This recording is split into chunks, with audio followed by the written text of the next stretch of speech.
Everyone is aware of the addictive nature of drugs like cocaine and heroin. But what about pornography? Pornography has always been around, but now it's a widespread crisis. Many counselors are warning this addiction is an epidemic. Why? Blame the internet. Pornography is only a click away. Roughly 40 million Americans regularly visit porn websites. This is no longer someone else's problem. Pornography has invaded the hearts and homes of your family, your friends, and most likely your church. Stay tuned to Beyond Today as we discuss stopping the addiction with porn.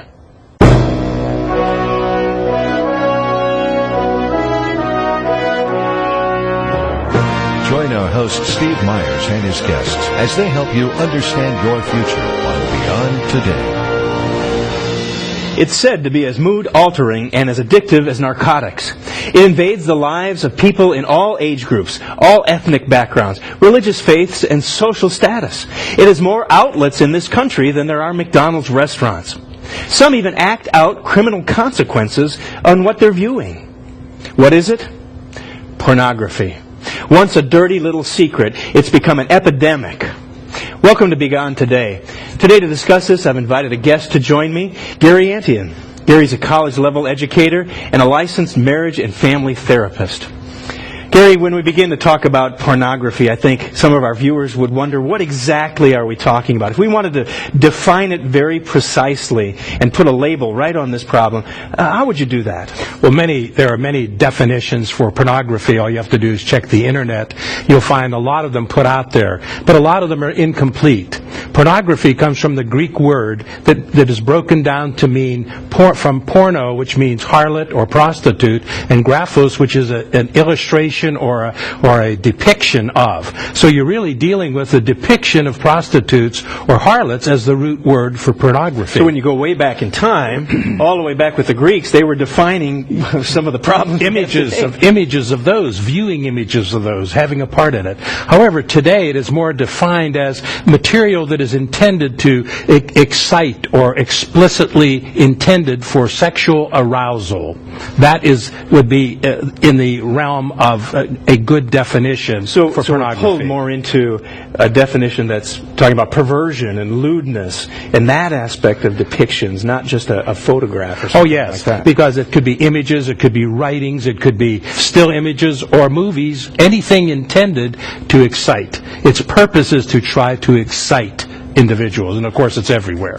Boy, it sure seems to have taken over the internet, and when you talk about pornography, there seems to be a driving force behind it at times. How would you explain that? What is it that pushes pornography? Well, we can certainly say that the internet is very accessible. The internet is something that people can go to, but we can blame the internet, but is it really the internet that's the problem? Because I look at human nature being the problem, the desire, the lusts, to want to see something more than you should be seeing, to view something more than you should be viewing, that which is illicit. It causes people to cater to their baser lusts in life. So first and foremost, you say human nature. That's it. People's desires. People's desires are what drive it, because you can have all types of temptations out there, but you have to buy into those temptations. And certainly big business. It's a money-making business, a multi-million-dollar business. So naturally the almighty dollar is driving the porno industries. When you look at that, you begin to think that pornography is driven by probably the two biggies, you might say, money and people's human nature. That seems to be the driving force. And hasn't the money, in a sense, really driven that whole thing lately? Oh, sure it has. And you have individuals trying to make money off of it through you have adult bookstores, you have adult theaters, you have all these avenues that are available for people to tap into, and it's so accessible because of that. Well, it's become more mainstream, hasn't it? It's become very much acceptable by many. And in fact, a lot of your ads, a lot of your magazines, employ aspects of pornography in order to attract. You look at billboards, the clothing that's pushed on society. It's hard to go through the checkout aisle at the grocery store. There's the magazine staring at you right there at the checkout. And movies and television, those all seem to play a part to just show you it's surrounding us. It's everywhere. It is. And it's interesting, when I was driving down the freeway, all of a sudden you go past a mall or you go past a shopping area and you see that one of the largest advertisements is for adult books or adult movies or adult videos. Come check it out. Why is this in our land when pornography is really something that is outlawed? And it's in a sense stolen the word adult, hasn't it? Now it's an adult entertainment. It has corrupted the name adult. Boy, has it Adult is supposed to mean somebody who's mature, somebody who's grown up from their childish ways, as opposed to someone who is engaged in that which is really not mature. And so society seems in some ways to look the other way and say, well, it's not that big a problem. It's okay if people want to do that as long as they don't hurt anyone else. And they put these little disclaimers on these things, and yet we're more and more saying, well, it's fine. It's not that big of a problem. And so it seems that society has changed its outlook in that way. It's an issue that seems to creep up on people, that you see a little bit of it and you want more.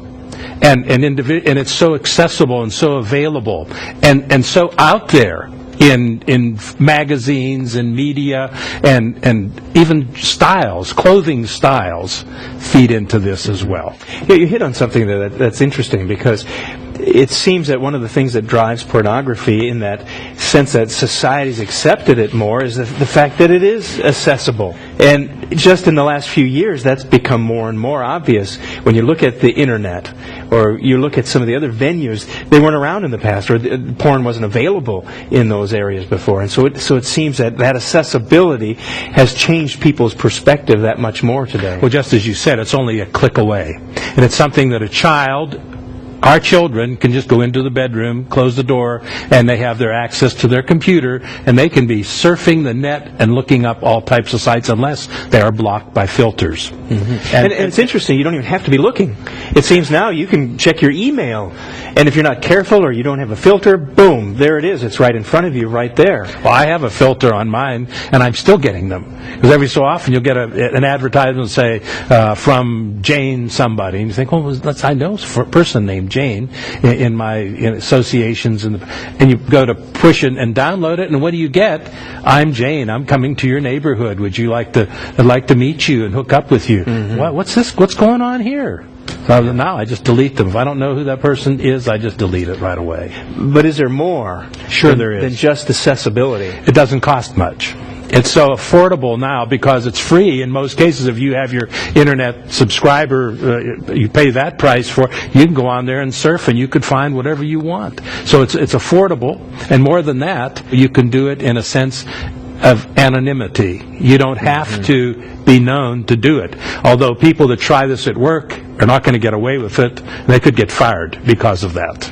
So you do not want to be engaging in these type of activities, because they will have detrimental effects not only on you but your loved ones around you. It's a big problem. In fact, we hope you'll stay tuned. We've got a lot more to discuss, and stay right with us.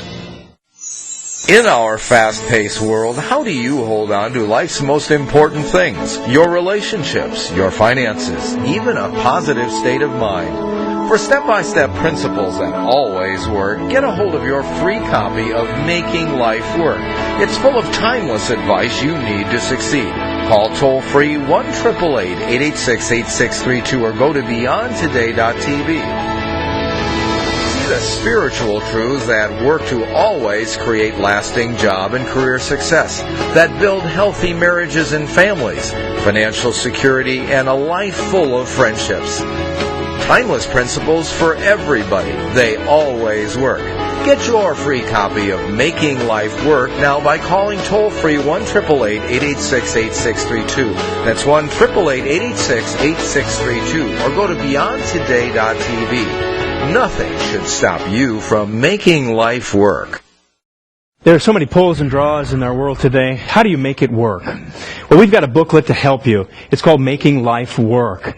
It'll help guide you and help you to find solutions to the difficulties that you face in life. Go to the website, order this booklet. It'll help you in all kinds of ways. It'll help you with your family. It'll help you with your finances. It'll help you understand there is a purpose for your life and guide you to a greater meaning. So go order this booklet.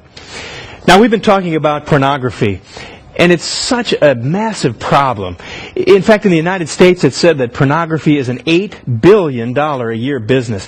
It's hard to comprehend how big that is. That's bigger than the NFL, the NBA, and Major League Baseball combined. And that exceeds the amount of revenues of ABC, CBS, NBC put together. It is a massive problem. Child porn itself is said to generate $3 billion every single year. And it seems that porn is getting bigger and bigger, and the problem is just growing, and it seems to continue to progress. I've been talking with family therapist Gary Antian, and when you talk about that progression of pornography, is that really the case, that there is a progression to it? Absolutely. Once it begins, once you start down that path, you can become addicted. Not everybody who views pornography is going to become addicted. But the hook is out there for you to continue down the path. And it is a progressive addiction as opposed to a substance addiction, which can cause this person to keep on going and adding to his downward spiral in life as he goes along this path. And that's the beginning key. Like you said, the hook. The hook into it is that you want more. You want to come back again. And that starts that cycle of... It really does, because that one doctor, Dr. Victor Klein, went ahead and had 4 areas that people go through in the progression to pornography addiction. So let's be clear. Steps that people go down as they get into this. And let's be clear what an addiction is. An addiction is an attempt to control something by actually going out of control in another area. Mm-hmm. So whether people are lonely and they want to control their loneliness by surfing the net and finding some, quote, pseudo mate on the net or cyber mate on the net, whatever it happens to be, they're trying to control something. But it really is going out of control. And yet there's a payoff. There's a certain pleasure, even though it's an evil pleasure, even though it's a wrong pleasure, there's a certain pleasure that they derive out of going into that particular addiction. So this process begins with an addiction-like beginning, where people start seeing it, and then they want to see more. Then they want to continue. Then they continue down that path. So that's the first step. Yes. That wanting more, that addictive type of a process. Addictive type of process, and then it escalates. Then just seeing whatever pictures they see is not enough. They have to find something a little weirder, a little kinkier for them to keep their interest, and they begin to escalate how much they see. They want to see it more often. They can't be satisfied with what they saw initially. They want to see more. I suppose that's where some of the comparisons with drugs comes in, because to get that high, to get that pleasure out of it, then it's got to be a little more extreme. Exactly. It's got to be a little bit more lewd, or a little bit more licentious in that sense. And exactly. So that pulls that escalating process in. And then they begin to become desensitized, where they begin to say, this isn't so bad. And what they're used to, now they need to have something else to help get them going and keep them going in this particular area. So they become desensitized. And then they say to themselves, everybody's doing this, so what's wrong with this? So why don't I just keep it up? And they do. And pretty soon, they come out of the closet. And remember, when people are doing things anonymously, why are they doing that?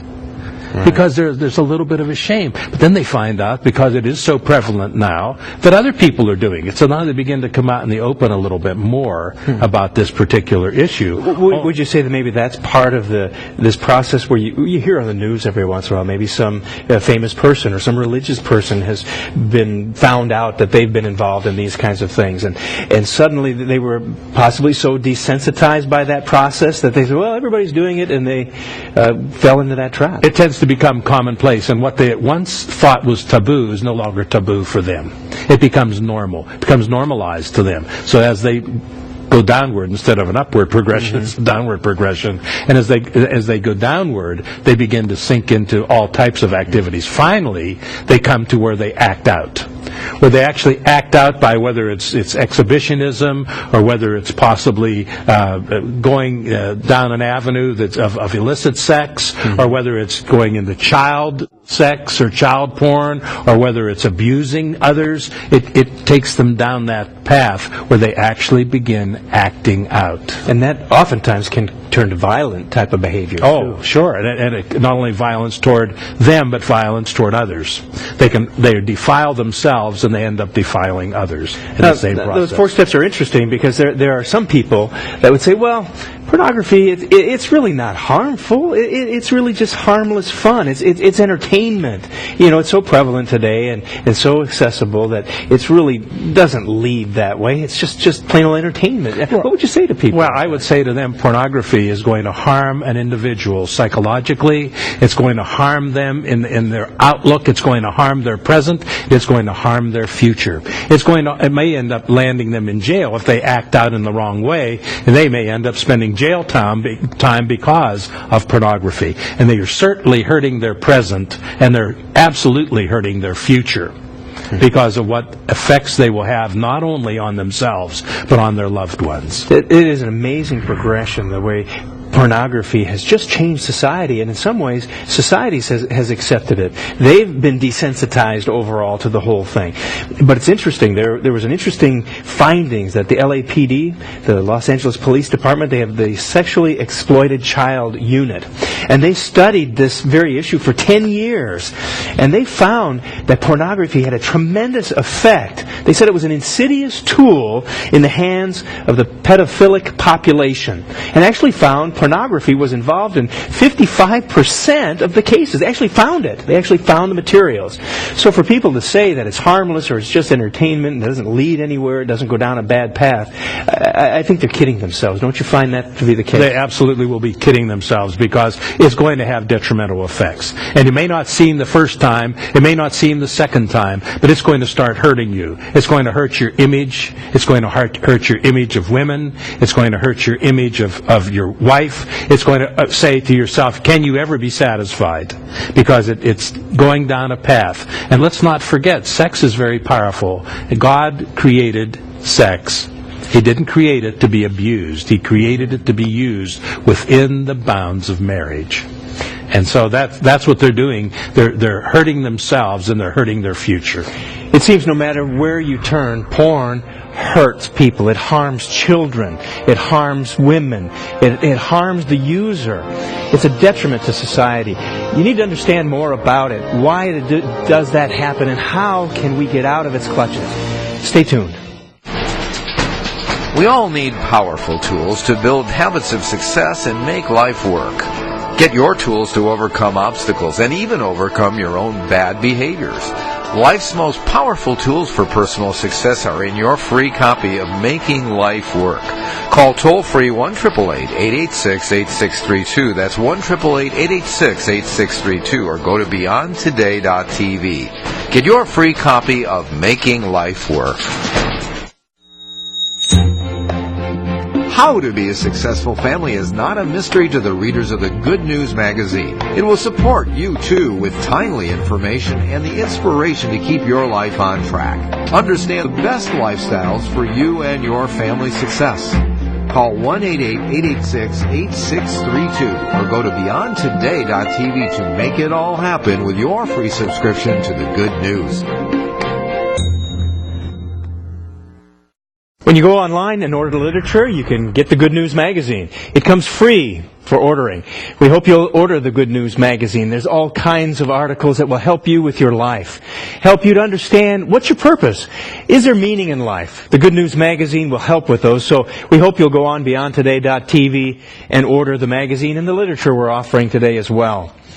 No doubt pornography is everywhere. It's even today called an industry.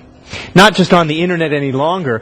Lately, porn is exploding on the use of our cell phones. Adult content is what they call it. Adult content on mobile phones is a $1.4 billion a year business. That's this year. By 2011, they expect it to rise to $3.3 billion just on cell phones. It's phenomenal. Europe's the biggest spender on porn. Asia Pacific area follows quickly behind that. And dealing dealing with this addiction, I mean, it's no wonder that it's all around it. And people say, well, I can stop. But it's so hard to have the right frame of mind for some. What about that, Gary? How can we get the right frame of mind? What is the right perspective to have? Well, if we exclude God from our lives, we can't have a good perspective. If God is in our lives, and of course a lot of secularists would like to exclude God from everything, and that's part of the downward spiral that we have in our country. But when you exclude God from your life, you don't have a good perspective on life. God intended that male and female respect each other. Respect and love go hand in hand. And the great God of heaven who made human beings made them male and female. He made them sex. You know, you ever fill out a form that says sex? You put what you are. We are sex. But it's not something to be exploited. It's not something to be perverted. It's not something to be misused. And yet because sin entered the world, as we read back in Genesis, man has been perverting it. Man has been taking it and experimenting with it and trying every which way to consider sex, to satisfy his sexual appetite. They forget that God says He made us in His image. We're supposed to be made in God's image. We were made special. We were made higher than the animals. We were made for a higher purpose in life. And I think it's because we forget that purpose, because we forget our Creator, we forget to treat what God has made in a respectful, honorable, and holy way. So when you start to put God out of the picture, you're distorting the real purpose for life. You're distorting God's purpose for why He created us. And people then begin to just respond to that base nature. Sure. Romans 1:24 talks about how humans have degraded themselves and how they have gone down and how they've exchanged that which was natural, which God had as natural. God even has 10 commandments. In His 10 commandments, He's got, thou shalt not covet your neighbor's wife. And how do you know if you're watching some pornographic image that this woman is not married or is going to be someone else's wife, that a person is sitting there lusting after or enjoying her naked body, if that's what it happens to be. And God made these rules. He made His commandments, His laws, in order to help us to be happy. He made His laws to protect us. He made His laws as a blessing to us, not as something to shackle us, but something intended to give us happiness and joy. Something intended to keep society ordered correctly and properly. And He could easily foresee how we could be affected so easily in our minds and how we could be distorted and perverted and go the wrong way. He saw the results of pornography way ahead, in a sense, that He knew when you get involved with adultery, you get involved with porn, you get involved with fornication, and it leads to even more terrible, evil sins. Sure, bestiality is forbidden in the Scriptures. The practice of homosexuality is forbidden in the Scriptures. And you have prostitution is forbidden in the Scriptures. You have all types of issues in there that God gives very clear guidelines on how He wants us to conduct our lives. But most importantly is valuing the sanctity of marriage and remembering that in marriage the sex act and sexuality is reserved for that between a husband and a wife. So we're not talking about some crazy Victorian era, view of sex, because it's not that at all in that sense. God made man and woman. He made sex, and didn't He say it was very good? He made them. He brought them together. He said He blessed them, which I believe was marriage. And then He said, be fruitful and multiply and replenish the earth. He blessed them. And at the end of that chapter 1 of Genesis, He says, and it was very good. He saw that all He had made, including male sex, female sex, marriage, and He said, it is very good. God talks about the marriage bed being honorable and undefiled. And in a sense, that's the purpose that God made it for marriage. He wants sexual intimacy in the bounds of marriage, and that's the right place for it. Within marriage, sexual activity is such that it can be like a healing salve in times of difficulties, to soothe and to help the couple get along. It can also be like an oil that keeps the friction down within the bounds of marriage. It's a wonderful, holy, righteous, good thing, and God commends it. In 1 Corinthians 7, verses 1 and 2, He talks about us not taking advantage of people. Don't touch a woman. And He tells us, don't lust after that which is not yours. And so we have those laws that are intended to protect and safeguard the sanctity of that family, because again, without the proper teachings to the children and proper example of parents, where are the children going to be? Mm-hmm. Yeah, and when you look at that, God does warn us. He wants to guide us to what will protect, what will make us happy when it comes to that. Sexual immorality is something he says very specifically. He doesn't shy away from it. He says, stay away from it. Flee from that. He calls it a sin. Calls it a sin. And so without a doubt, God wants us to have a happy life and do things the right way, the healthy way, the good way. He does. He wants us to flee that which is wrong. He wants us to embrace that which is good, and that which will keep us good, will benefit us, it'll benefit our family, benefit our society, benefit our church, and most of all, bring benefits to our relationship to God. Mm-hmm. Now, when we get past some generalities a little bit, if there's someone dealing with the problem right now, what would you say would be the first thing that they need to do? What do you do about an addiction like this? First thing a person needs to do is admit that they have it. Admit that they have an addiction, or admit that they're going down the wrong path if it isn't even an addiction yet. Well, we talked about it could escalate and get to something. Right. So maybe before it even escalates, when they're starting to buy into this, when they're starting to indulge in that which is illicit and wrong in the eyes of God Almighty, when they're starting to do that, they can stop it. They can admit, you know what, I'm doing wrong. I need to stop this. But then they can also get help. It's almost impossible to stop on your own. By yourself, you're already starting to spiral down. How did you get into it in the first place? Mm-hmm. By yourself. So it's good to talk to a friend. It's good to talk to a parent, if it's a child, about what's going on in their lives. What are they doing? Why am I doing this? And anytime I've observed, when a person seeks help, you immediately enlist the encouragement and help of others. If you're sneaking around, it doesn't. I remember speaking to a man one time who had this problem, and he told me all about all these other problems he was having, but the root, he wouldn't reveal. I wouldn't say that part, but finally when it comes out, then you can begin to get the help that you need. Almost any problem that we're going to have, if we're going to overcome it. And remember, people are not like chickens, or not like animals. People can change. And if they set their mind to do it. And part of it is admitting that we're wrong. And secondly, it's seeking help from others. And thirdly, seeking help from God. And cutting off the wrong influences that are in our lives. There is help. We hope you'll stay tuned. We'll be right back. We all need powerful tools to build habits of success and make life work. Get your tools to overcome obstacles and even overcome your own bad behaviors. Life's most powerful tools for personal success are in your free copy of Making Life Work. Call toll-free 1-888-886-8632. That's 1-888-886-8632. Or go to beyondtoday.tv. Get your free copy of Making Life Work. Lies are the foundation of pornography. We're told that restricting sex to marriage is an outdated and impractical thing. There'll be little or no consequences for looking at porn, we're told. And yet, there's no doubt, porn damages the viewer and his or her relationship with God and others. Don't buy into the lies of pornography. There are awful consequences for looking at porn. Don't learn to practice lust. Don't live in a fantasy world of evil thoughts. And don't be led down the destructive path of perversion. There is a better way. Turn to the truth of your Bible. Don't let pornography ruin your life. Gary, thanks for being with us today. Thanks for watching. When you're looking to understand your future, remember to look beyond today. We'll see you next time.